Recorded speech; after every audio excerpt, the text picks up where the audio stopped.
What? How are you broke already, man?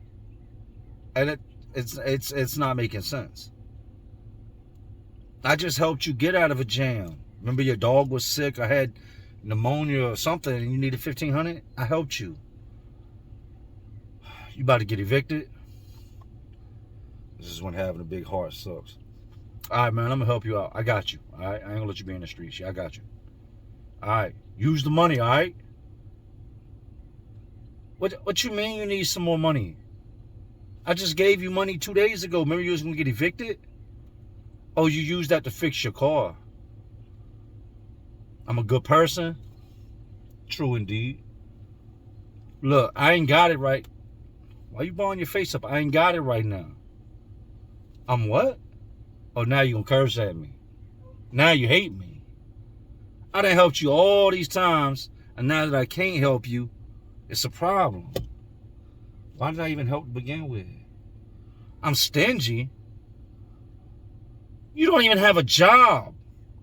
You don't even do anything for a living. I've been blessed. True indeed, I also work. You don't want to talk to me no more? Oh, that's so bad. That's so terrible. What a loss on my behalf. What will I do now that you ain't trying to borrow money from me no more? Oh, it's F me now. You gonna tell everybody don't watch me? I'm fake? All right. Well, good luck with the pneumonia, the broken car, the rent, and I guess it's true what they say. People only realize the last thing you did. Nothing before that matters. This is crazy. You try to help somebody, and the moment you can't help them no more, you're the problem. You got to be the stupidest motherfucker. Man, you already know what it is. Jay Williams, let's live life, and we're back. From convict to boss. From no money to money. Which is worse? It's a big debate. People always say, I'd rather have money than be broke. When you don't really look at both sides of it, you only know how it feels to be broke if you've always been broke. And people think that getting money solves your issues. How did I go from being locked up, being an inmate, and having nothing, surviving all those years, coming out, and being successful? And by successful, I don't mean that money makes you successful. To me, successful means accomplishing the things you set out to do. You get a game plan. You say, I want to do this, I want to do this, I want to do this. For me, that's success, is accomplishing what you set out to do. The money just comes with it, which that's all. It all starts up here. And if you pursue it, a lot of times it'll end where you choose it to end, where you see yourself being. There really is no end until you've retired or you've died.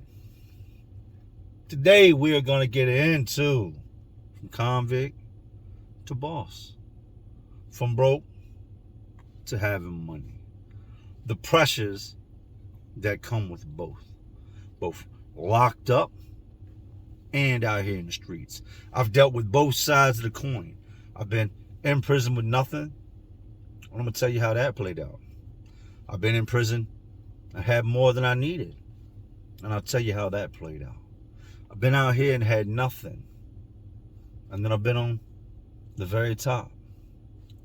That's what we're going to get into today. This is a video that a lot of people need to watch. Because a lot of y'all think that y'all's problem in life is not having money. What happens when the problem becomes having money? You know how to sing it. You know I done lived it. So let's relive. My biggest motivation, or should I say motivator, in life and doing the things that I do has a lot to do with growing up. Growing up with less. Even though my mom busted her ass to keep those bills paid. She did everything she could to get us what we needed. And every now and then she would try her hardest to get us something that we wanted. I wasn't born with no silver spoon in my mouth. We didn't have the shoes and the clothes that all the other kids had. We didn't have the newest game consoles or the newest bicycles, the GT dynos. So at an early age, I realized these things aren't going to be handed to me. If I want them, I have to go get them. A hustler's mentality is not something that everyone has. It's something that through going without, if you want more, you adapt. You come to acquire. Through doing things in life, I realized real quick, all right, I can get money from doing this. I keep doing this time next month I can have this much money. Then I would set goals on how much money I wanted to have, how much money I wanted to save up. I remember the first time I had $1,000 and it was actually mine. I didn't have to put it back in the game. It wasn't re-up money. Felt good. I said, all right, I want to see that turn into $5,000.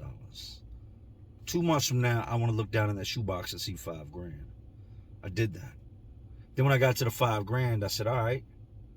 Now, a lot of people would run out and spend it. $5,000, who? Shopping spree, used car, not me.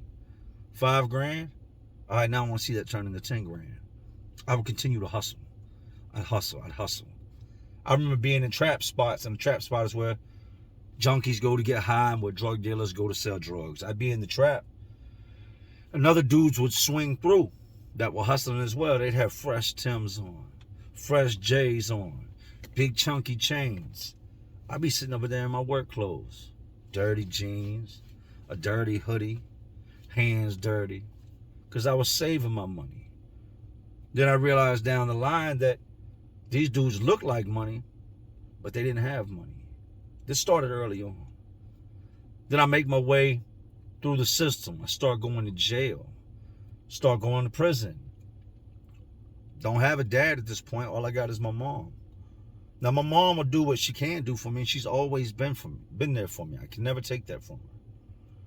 But there's times when she's got real life to worry about. She has bills. She can't be worried about what I done did to get myself locked up. And, she straight told me, you're going to have to figure it out. I remember one time I owed somebody some money in prison, and I said, I got to get this money sent off. Turned to my mom. She said, baby, I ain't got it. What you mean you ain't got it? Like, this is going to end up with a stabbing. I'm going to end up stabbing somebody or getting stabbed. She said, well, do they sell shanks? I said, yeah. She said, how much do shanks usually sell for? You already know where I'm going with this. I said, it depends. $20, $25? She said, I'll send you $25, get you a good shank. You got to figure it out. My first store box that I ever started while locked up came off of a pair of tennis shoes that one of my cellmates left when he went home. He had a fresh pair of New Balances, left them to me. They were way too big for me. I couldn't wear the shoes. I didn't have much commissary at the time. I just had, little basic items, soups, a couple bags of chips, and some sodas, some loose tobacco. I didn't have a whole bunch of commissary, but he left me these brand New Balances. And I took them to a guy in there that had plenty of commissary, and I sold them to him for half of what they cost if you bought them through property in the prison. Paid me in canteen. Told me, make me a list, and I'll go to the store and get it for you. When we go to commissary, I'll bring you the list, bring me the shoes. I saw that as an opportunity to go from having to depend on my people to being able to take care of myself. Listen closely now. So I get the commissary, and rather than look at it as if, man, I've been struggling, I can finally make a big meal, I could eat 5 honey buns if I wanted to, I looked at it like I did that $1,000 I had when I was young. All right, this is $50 in commissary. This time next week, I want to see this be $100 in commissary. Then 2 weeks from now, I want to see that be $200 in commissary. So I opened up my first little store box. I didn't just deal with anybody, because with dealing with anybody, you got to deal with the larceny that comes from the people you don't know. So I went to guys I knew were famous for store boxing and borrowing things from people, and I said, hey, I'm going to get a store box jumping. Y'all want something, come to me. It's ain't gonna be no larceny with it. I know I can trust y'all. Y'all can trust me. Like, for the most part, come deal with me. And that's how it would pop off. My money, that store box quickly started to double, triple, quadruple, to the point that $50 had turned into $500 in food. Now I'm taking that money and that food, once it gets to be too much, and I put some of it over there. Hey, I want you to start up a store box. For dealing with the stress and the pressures that come with it, I'm going to break you off this much every week. I'm going to keep track of what you got coming in and going out. And if you have any type of pressure with anybody, somebody's refusing to pay, come holler at me and we'll figure it out. So I took a pair of shoes, took that $50 from the pair of shoes, turned that 50 into 100, and flipped it till it became 500. Then gapped that 500, sent 250 over there in food. Now that 250 turned into 500. My 250 is back to the 500. And I kept it going for the longest time.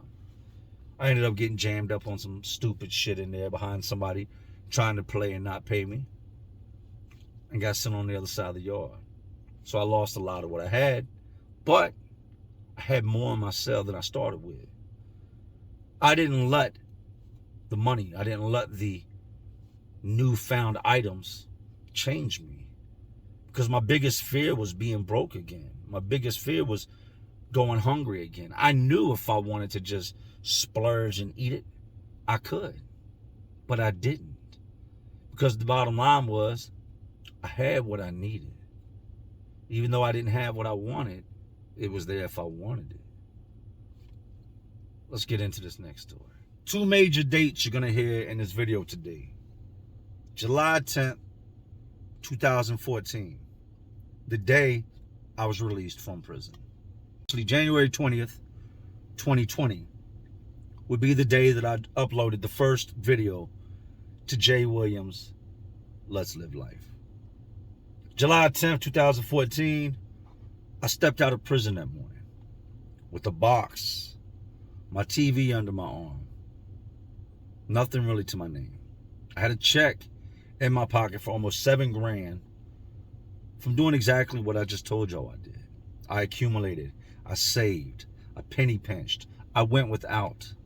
And then over time, I would sell off large amounts of food. I would sell other things while locked up to actually have money on my books. I'm turning potato chips and soups into cash I can use when I get out in the real world. A lot of people would see coming home with almost $7 grand, that much money.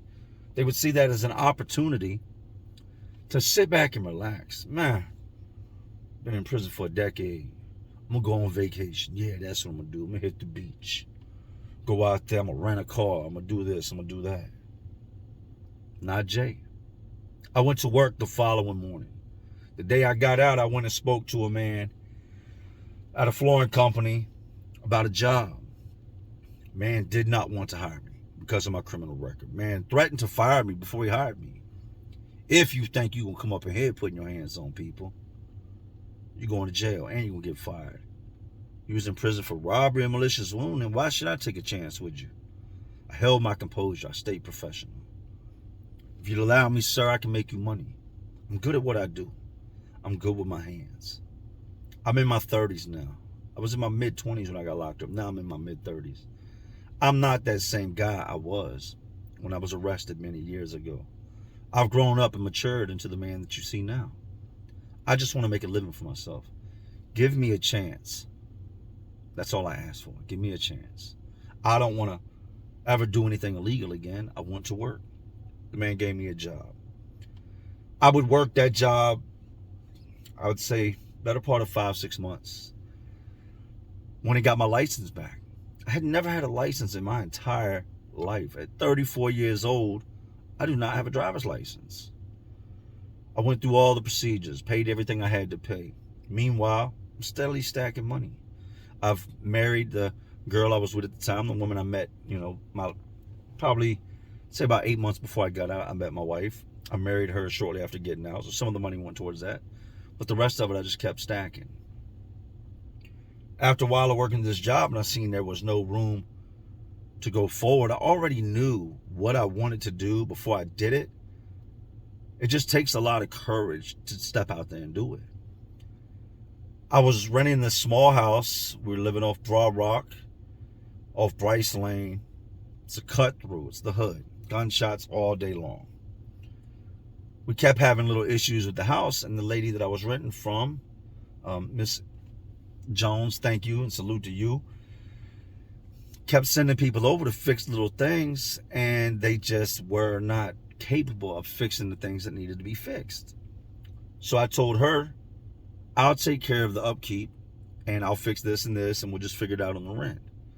So she comes to me one day and says, hey, I just bought another house. Would you be interested? Do you think you're capable of flipping this house and getting it ready for someone to move into? It's in rough shape. Yes, ma'am. I needed the money bad. I was struggling to pay the bills.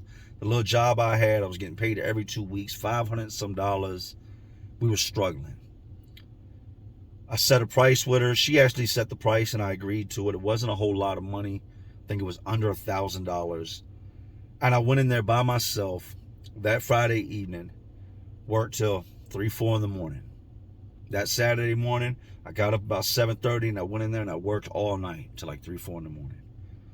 Same thing that Sunday into that Monday morning. Then I got up that Monday morning, went and worked my job, got off that evening and went back and finished up the house by myself. This was a job that would take 5 guys a week to do. And I did it over a course of after work and over the weekend.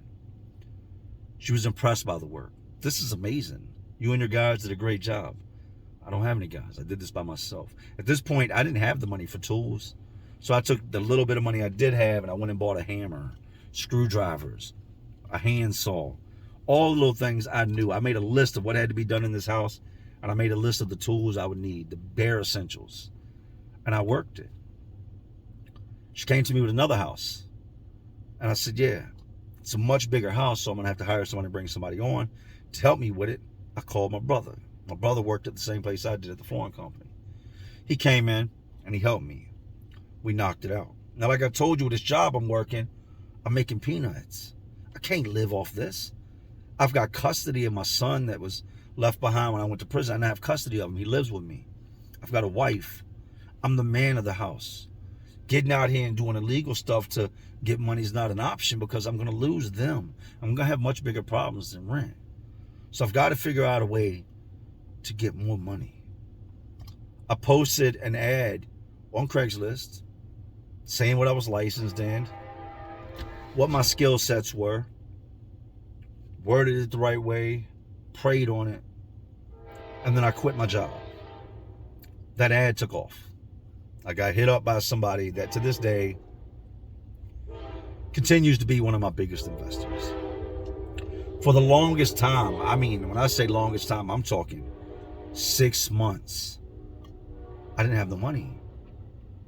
I'm having to go in the rent money to pay the guy that works for me because I'm pricing the jobs wrong. I don't know what I'm doing. This is a business, but I've been gone so long and out of the game so long, I don't know what the going rate for any of this is. So I got to figure it out. So I turn to Google and I start calling other contractors out to jobs I'm working on and get them to give me estimates on the things that I'm required to do.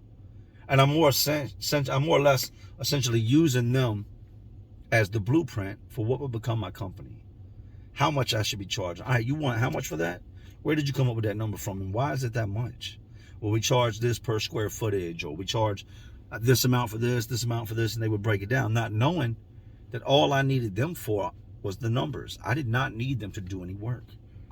I did that until I got a ballpark figure on each and everything in the house that had to be done and what I should be charging. I finally got it right. I got the numbers right. I remember my wife was beyond stressed. Bills were coming in faster than we could pay them. Bills were backing up. We were picking which ones were most important. And I came in one day and I threw a big wad of money on the bed, and she just kind of looked at it. She was like, what's that, the money to pay you guys? And I said, nah, that's ours. What? That's ours. I told you to have faith in me and I get it right. And ever since that day, the construction company has been doing great. I have a whole lot of employees, several trucks, a warehouse. I stuck to my dream. Even when it seemed the world was falling apart, My hustler's mentality would not let me give up. Anybody that's ever hustled in their life or done illegal things to get money knows how easy but hard it can be to acquire money at times. When you start off, you don't have no clientele. You might have all this product just sitting there. For weeks at a time, you're barely bringing in any money. But over time, your work, the stuff you do, is going to show for itself. And that's what I did. I continued to grind even when I wasn't making anything. I continued to pursue what I saw up here. And to the point that it got to where it's at today. Over 7 years now, I've been running this company. 7 years now, I've had my own company. So many employees come and go. Which brings us into the next part. It sucked being broke. It sucked being poor. And I honestly thought that once the money started rolling in, all my problems would go away. Let me tell you something. The day the money starts rolling in is the day a whole different type of problems begins. Let's get into how I started YouTubing, the money, and the problems that come with it all. Because let me tell you now, when you're broke, don't nobody ask you for shit.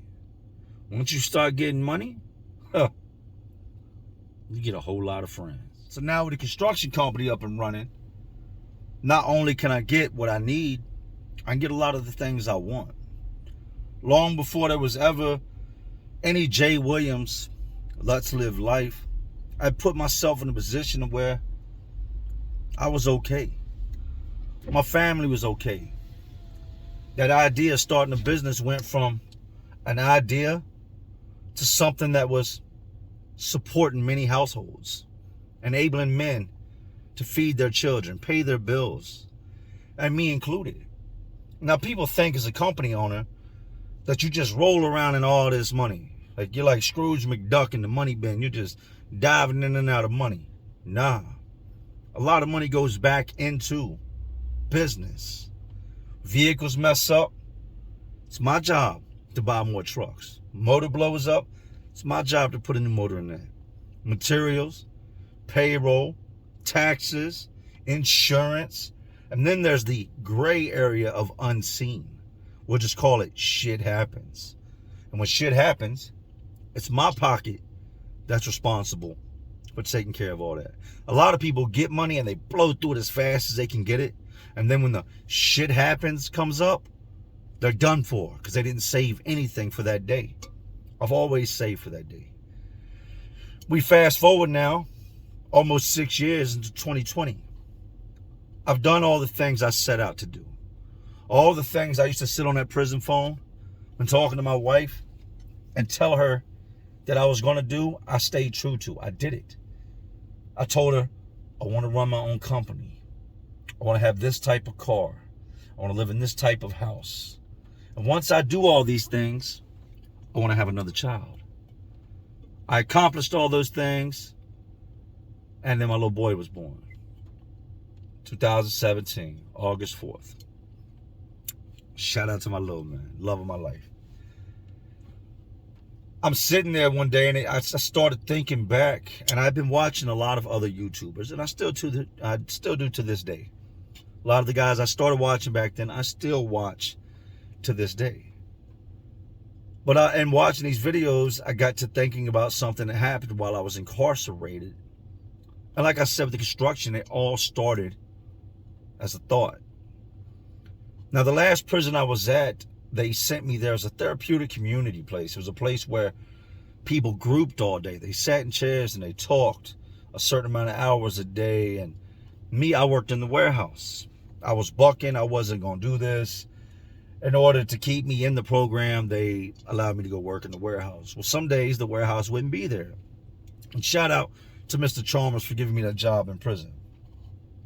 Just so happened Mr. Chalmers went on vacation, so I'm stuck in the building the whole week.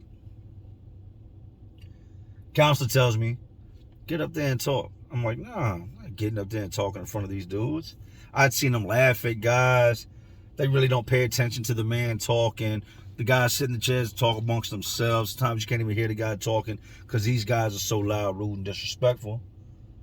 And she said, Jay, just give it a shot. Get up there and talk. A lot of guys mess with you. Like, you seem to be somebody they might listen to. Just tell your story. I agreed to it. I didn't know what to expect going into that group. I didn't know what to expect from the guys. When I got up there, I told her, this ain't gonna go well if guys are disrespecting me or saying stupid stuff like, you'll put me in a position where I could have to put my hands on somebody because you got me talking, and it made me feel vulnerable, and I don't know. But I got up there. As soon as I started talking, guys went from talking to each other and cutting up and playing to listening. I talked for over an hour, and I never knew how comfortable I was actually talking in front of others and how good I was at it. I was done. Guys clapped. Guys came up to me, man. That was the best group I've ever had. Like, your attention to detail and storytelling is just crazy. Like, yo, you need to get up there again, man. I could sit through those all day, Jay. I'm like, yeah, I appreciate it, man. So like I told you, I'm stuck in this building the whole week. Next day rolls around.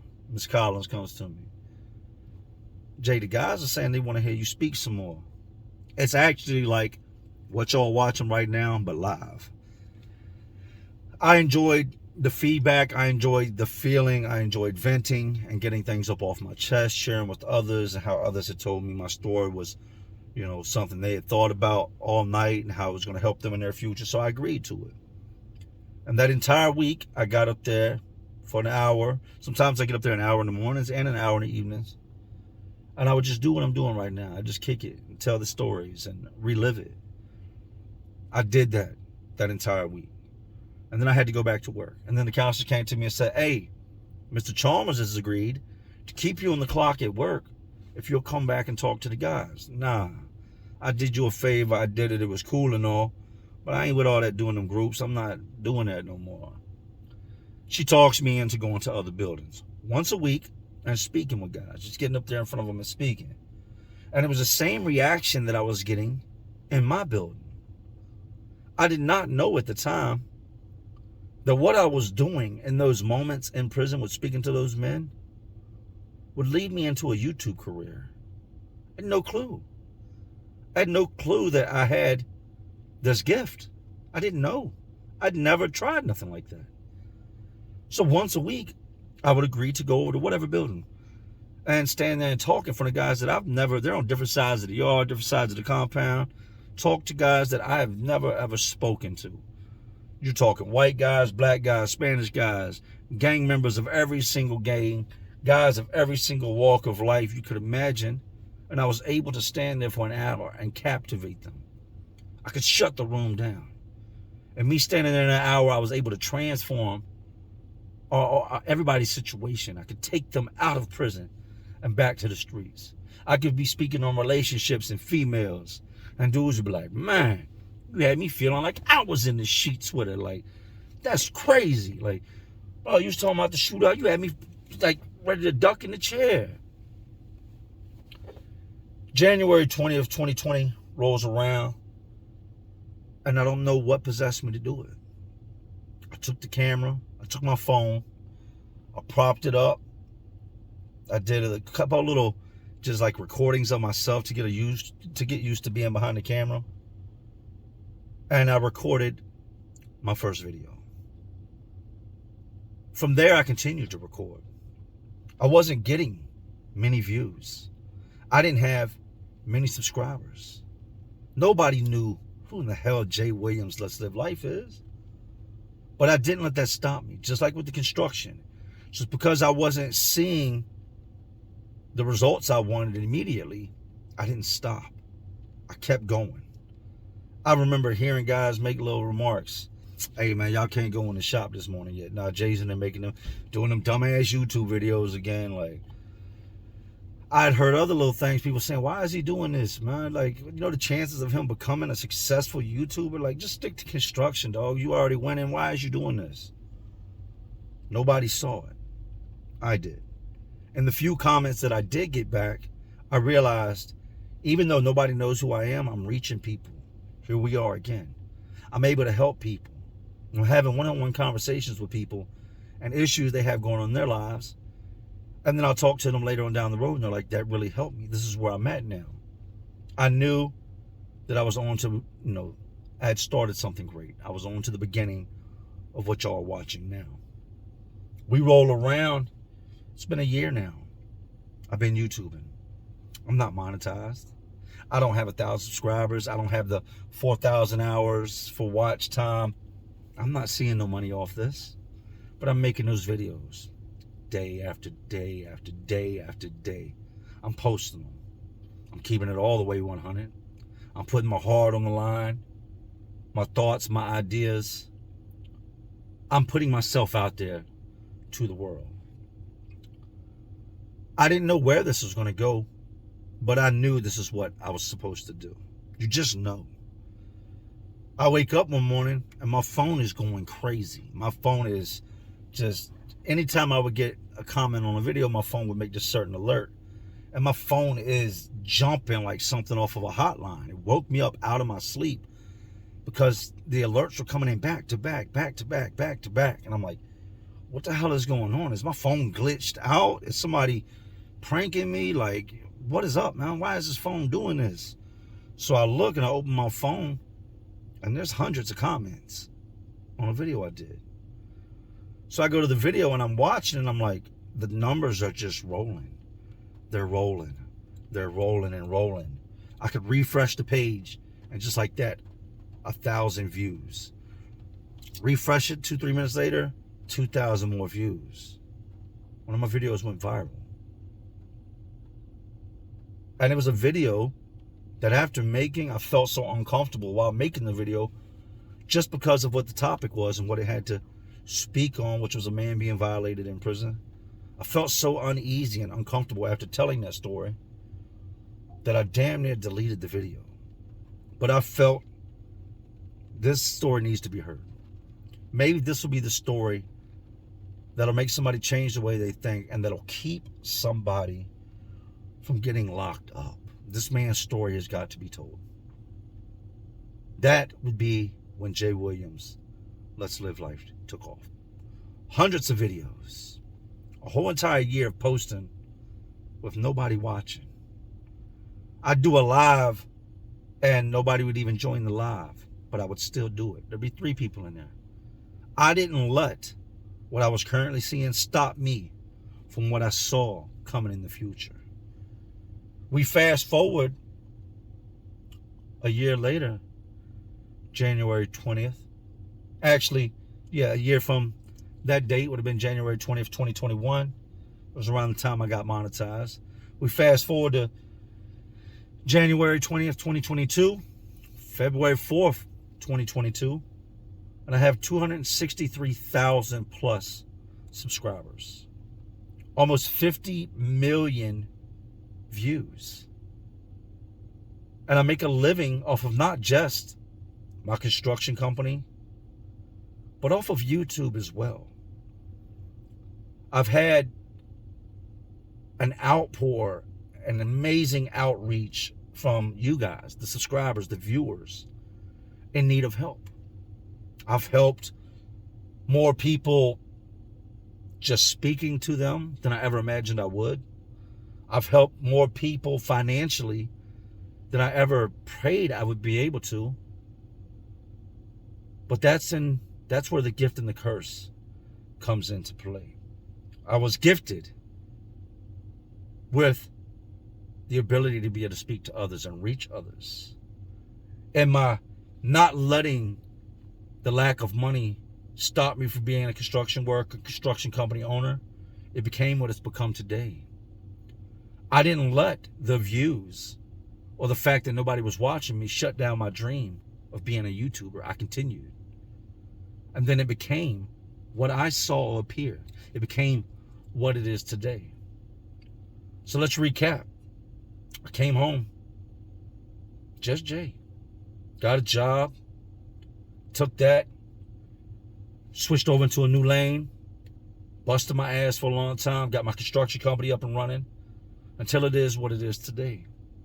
I decided one day to sit down and turn that camera on and make that first video.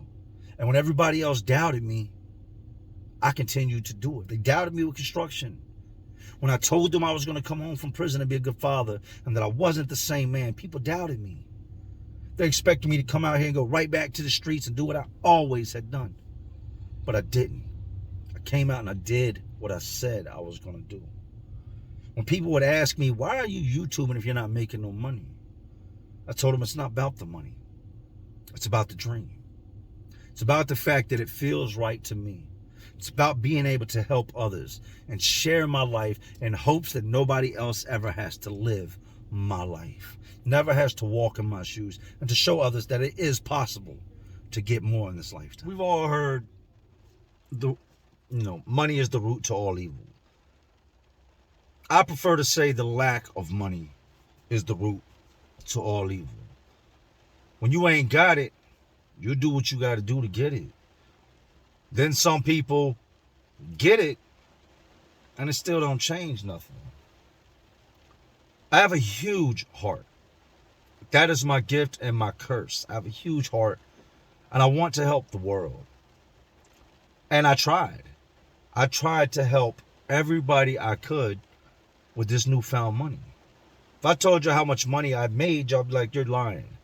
But the fact of the matter is, I most definitely gave more over the way than I spent on myself and helping others and people I seen in bad situations, to the point that it's one of those things that it's almost like a big piece of chicken. You let everybody get a bite, and at the end, all you have is the bone, and you don't even get to eat. I had so many people reaching out to me through Cash App and through emails requesting money that it became overwhelming. And I helped a lot of people. But I had to come to realize that you can't change somebody's situation if they're not willing to change. All you can do is help. But if they're the reason they're in that situation or they have the same habits, they're going to be right back there after the money you give them is gone. It took me the longest time to realize that. I've told people, looking at your life, this is what you need to stop doing. This is what's causing you to be broke. This person is an anchor in your life and contributes nothing to you bettering yourself. If I find out you continue to do this, and I'm not telling you what to do, it's your choice. But if I find out that you're continuing to do this, which is what's putting you in a situation, I'm going to cut helping you off. They find themselves in the same situation again. And I ask them, are you still doing this? Yes. Then I can't help you. Now they're mad at me. Now they dislike me. Now they won't talk to me. You could have helped that person 1,000 times. And this is true. I've done it. And the only thing they remember is the last thing you did. Only thing they remember is you saying no. They don't remember the 100 times before that you said yes. Or every time that you helped them before that. All they see is that situation, that moment, and the fact that you said no. Like it's your fault. Like it's my fault they're in that position.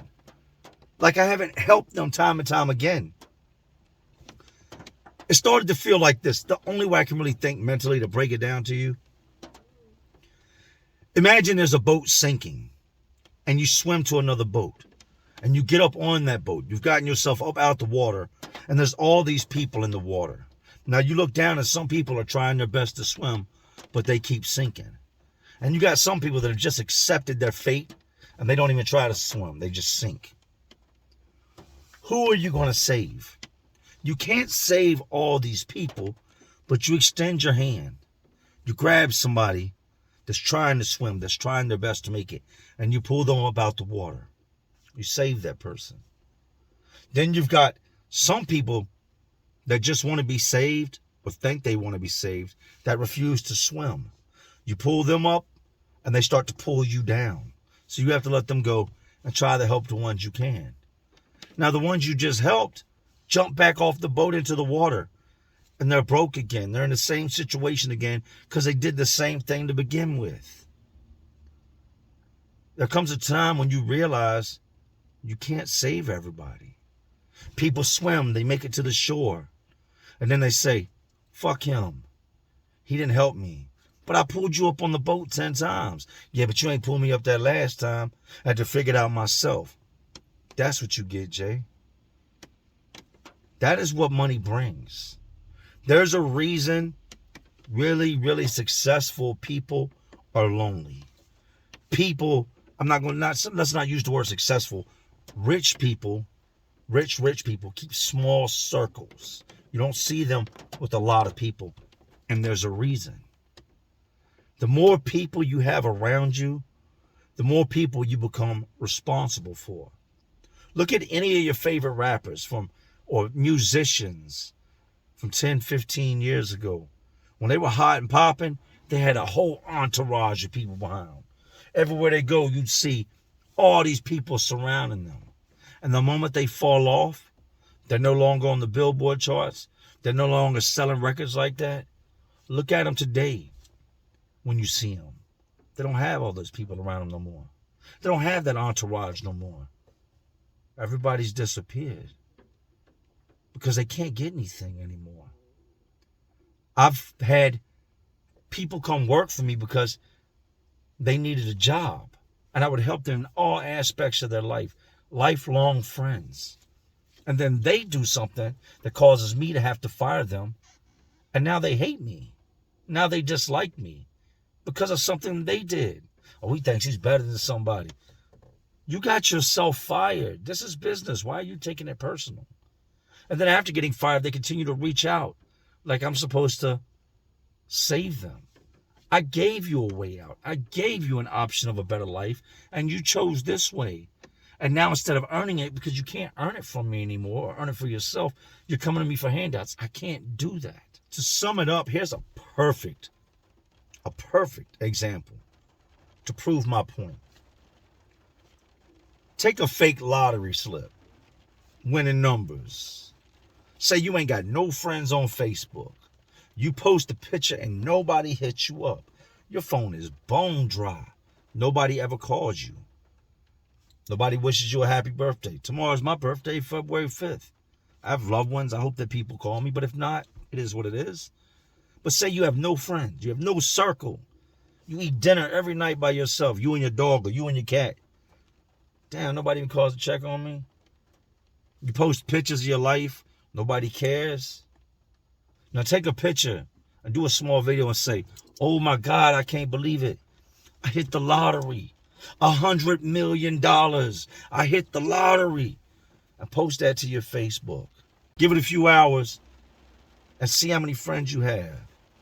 Look and see how many comments that picture of you with that lottery ticket gets. Or you're going to have all types of friends. Man, I've been thinking about you, bro. I ain't heard from you forever. Where you been at? People are going to start coming around. And it won't take long. Hey, man, yeah, so you good? Yeah, I'm good, bro. I've been doing good in life. Yeah, man. Hey, look, anyways, I hate to ask you this, but you think when you get that money, hey, Jay, can I, hey. And the next thing you know, you got 1 million friends. As soon as you tell them, I ain't really got no money, you're back to eating dinner with your cat and your dog. The minute you tell them you can't help them, nobody wants to be your friend no more. That's what money will do. When you're poor, you can have all the friends in the world because nobody expects anything of you. All they expect is your friendship. That's all you really have to offer. Conversation, advice, because you're in a struggle together. But when you get out of it, people start to whisper. People turn to you thinking you can change their life. When at the end of the day, all the opportunities that were presented to me, I went out and got. Nobody said, take this construction company. Nobody said, start a YouTube channel. Nobody said, post those videos. They all said I was crazy. I've lost so many friends behind money. And the craziest part is that every single friend I've lost behind money, I helped with money. And I lost them the moment I stopped helping. I've come to realize that I go back to the basics, to where I was worried about my family, my children, my wife, my household, and taking care of them. And that is my responsibility as a man. I can't save the world. As much as I would like to, I can't. People take advantage of your kindness. I've had people reach out to me through emails, through Cash App, all these different things, asking for money, and I'll help them. And then the next day, somebody else will hit me up with a different story, and I start doing the research and realizing it's the same person from yesterday. Now they're trying to use me. I've helped people and they go buy drugs with the money. And I would chalk it up to my heart is in the right place. I'm doing what I should be doing. So no matter what they do with the money, as long as I feel I'm doing what's right, then I'm right. When in reality, I'm wrong. Don't let people use you. A lot of the friends you have at times are there for what they can get. Separate your friendship and your finances, and you'll start to see how many friends you really have. I've been on the bottom. I've been broker than broke, shattered. Nothing. I got a pot to piss in, a window to throw it out of, or a ground to catch it on. My teen years, I'd slept in laundromats, abandoned cars, under bridges. I knew what it was to be broke. Now I know what it is to have money. And I also know what it is to lose friends behind it and gain friends. Don't let money make you. You make the money. Don't let money determine who your friends are. Because a lot of time, money will be determined. It'll be the determining factor in who your friends aren't. I love all y'all, and I want everybody to do their best, to live the best life they can. But at the end of the day, you really have to sit back and look at the man in the mirror and ask yourself, am I doing what's right for my life? Am I making the right decisions? Is this my fault I'm in this situation? Is this person sitting beside me who doesn't do anything, doesn't work, lays around all day, part of the problem or part of the solution? A lot of times we are in the situations we're in because we put ourselves there. And that's a fact. Not all the times. I'm not speaking to everybody. But I'm sure that somebody can look at this right now and be like, he's right. I took my rent money and went shopping with it. Now I can't pay the rent. I depended on the government to pay my bills because they said they were going to. Even though I had the money, I figured they'll pay it. I can splurge with this. Now they're not going to pay the bills and everything's going to get cut off and I need help. When it was a bad decision on your part that put you in the position you're in. I could have cashed in on all that, but I didn't. I continued to pay my stuff because I don't depend on nobody in this lifetime to take care of me but me. You know how many people I could reach out to today if my life fell apart and I needed help and I needed the kind of money that I've loaned to others or given to others? You know how many people I could reach out to and ask that in return? Zero. When it all boils down and shit hits the fan, I gotta be a man. The only person I can depend on is Jay. Money can make your life better, but the stress that comes with it comes with a very high price tag.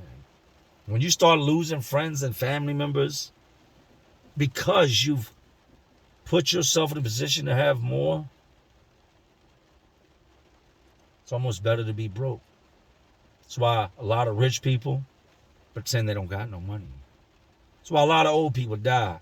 And then they leave all this money to people and they're like, we never knew they had that type of money. Because if you had known they had that type of money, they wouldn't. I'm no better than anybody else. I'll be quick to tell you that. I make better decisions financially, better decisions when it comes to my life than some people, but that doesn't make me better than anybody else.